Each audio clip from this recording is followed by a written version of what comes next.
नमस्कार दोस्तों, हमारे YouTube चैनल पार्थ भक्ति कथा में आपका एक बार फिर से हार्दिक स्वागत है। आज मैं आपको कार्तिक मास कृष्ण पक्ष की रमा एकादशी का महात्म्य सुनाने जा रही हूँ। आप सभी को रमा एकादशी की हार्दिक शुभकामनाएं। हरे कृष्णा। युधिष्ठिर ने पूछा, जनार्दन, मुझ पर आपका स्नेह है, अतः कृपया करके बताइए कार्तिक के कृष्ण पक्ष में कौन सी एकादशी होती है। भगवान श्री कृष्ण बोले, राजन, कार्तिक के कृष्ण पक्ष में जो परम कल्याणमयी एकादशी होती है वह रमा के नाम से विख्यात है।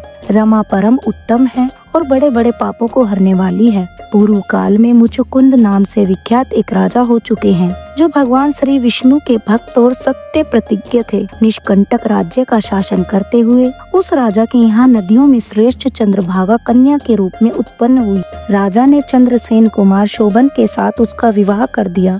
एक समय की बात है, शोभन अपने ससुर के घर आए। उनके यहाँ दशमी का दिन आने पर समूचे नगर में ढिंढोरा पिटवाया जाता था कि एकादशी के दिन कोई भी भोजन न करे।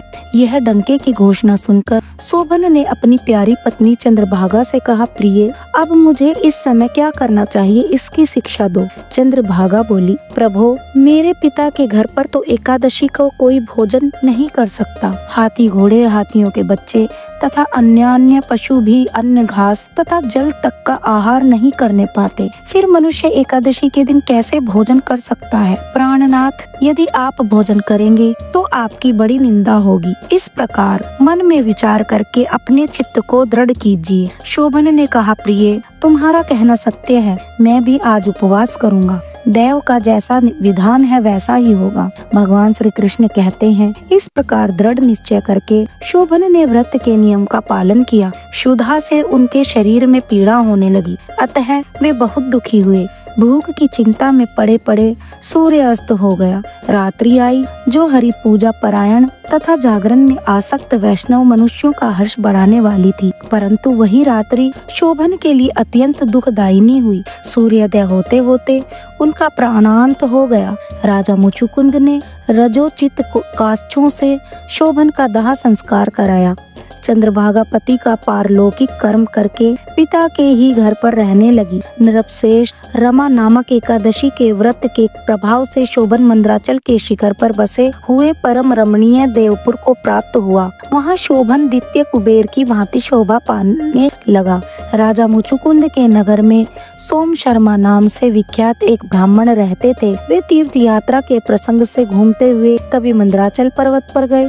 वहाँ उन्हें शोभन दिखाई दिए। राजा के दामाद को पहचान कर वे उनके समीप गए। शोभन भी उस समय द्विज श्रेष्ठ सोम शर्मा को आया जान शीघ्र ही आसन से उठकर खड़े हो गई और उन्हें प्रणाम किया। फिर क्रमशः अपने शवशूर राजा मुचुकुंद का, प्रिय पत्नी चंद्रभागा का तथा समस्त नगर का कुशल समाचार पूछा। सोम शर्मा ने कहा, राजन, वहाँ सबकी कुशल है। यहाँ तो अद्भुत आश्चर्य की बात है, ऐसा सुंदर और विचित्र नगर तो कहीं किसी ने भी नहीं देखा होगा। बताओ तो सही, तुम्हें इस नगर की प्राप्ति कैसे हुई। शोभन बोले, द्विजेंद्र, कार्तिक के कृष्ण पक्ष में जो रमा नाम की एकादशी होती है उसी का व्रत करने से मुझे ऐसे नगर की प्राप्ति हुई है। ब्राह्मण मैंने श्रद्धाहीन होकर इस उत्तम व्रत का अनुष्ठान किया था, इसलिए मैं ऐसा मानता हूँ कि यह नगर सदा स्थिर रहने वाला नहीं है। आप मुचुकुंद की सुंदरी कन्या चंद्रभागा से यह सारा वृत्तांत कहिएगा। शोभन की बात सुनकर सोम शर्मा ब्राह्मण मुचुकुंदपुर में गए और वहाँ चंद्रभागा के सामने उन्होंने सारा वृत्तांत कह सुनाया। सोम शर्मा बोले, शुभे, मैंने तुम्हारे पति को प्रत्यक्ष देखा है तथा इंद्रपुरी के समान उनके दुर्धर्ष नगर का भी अवलोकन किया है। वे उसे अस्थिर बतलाते थे, तुम उसको स्थिर बनाओ। चंद्रभागा से कहा, ब्रह्मर्षि, मैंने मन में पति के दर्शन की लालसा लगी हुई है, आप मुझे वहाँ ले चलिए। मैं अपने व्रत के पुण्य से उस नगर को स्थिर बनाऊंगी। भगवान श्री कृष्ण कहते हैं, राजन, चंद्रभागा की बात सुनकर सोम शर्मा उसे साथ ले मंद्राचल पर्वत के निकट वामदेव मुनि के आश्रम पर गए। वहाँ ऋषि के मंत्र की शक्ति तथा एकादशी सेवन के प्रभाव से चंद्रभागा का शरीर दिव्य हो गया तथा उसने दिव्य गति प्राप्त कर ली। इसके बाद वह पति के समीप गई। उस समय उसके नेत्र हर्षोल्लास से खिल रहे थे। अपनी प्रिय पत्नी को आई देख शोभन को बड़ी प्रसन्नता हुई।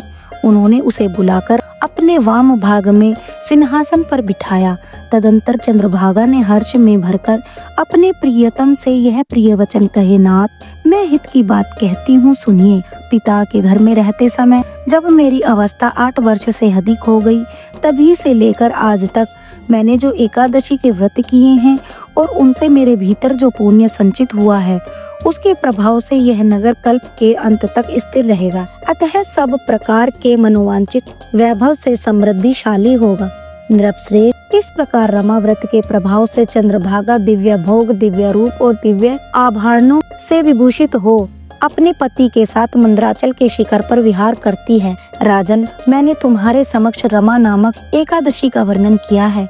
यह चिंतामणि तथा कामधेनु के समान सब मनोरथों को पूर्ण करने वाली है। मैंने दोनों पक्षों के एकादशी व्रतों का पापनाशक महात्म्य बताया है। जैसे कृष्ण पक्ष की एकादशी है, वैसे ही शुक्ल पक्ष की भी है। उनमें भेद नहीं करना चाहिए। जैसे सफेद रंग की गाय हो या काले रंग की, दोनों का दूध एक सा ही होता है। इसी प्रकार दोनों पक्ष की एकादशियां समान फल देने वाली हैं। जो मनुष्य एकादशी व्रतों का महात्म्य सुनता है, वह सब पापों से मुक्त हो श्री विष्णु लोक में प्रतिष्ठित होता है। तो प्रिय भक्तों, ये थी रमा एकादशी की कथा। इसको सुनकर आपको कैसा लगा, कृपया कमेंट में जरूर बताएं तथा पसंद आने पर लाइक व सब्सक्राइब हमारे चैनल को जरूर करें। हरे कृष्णा।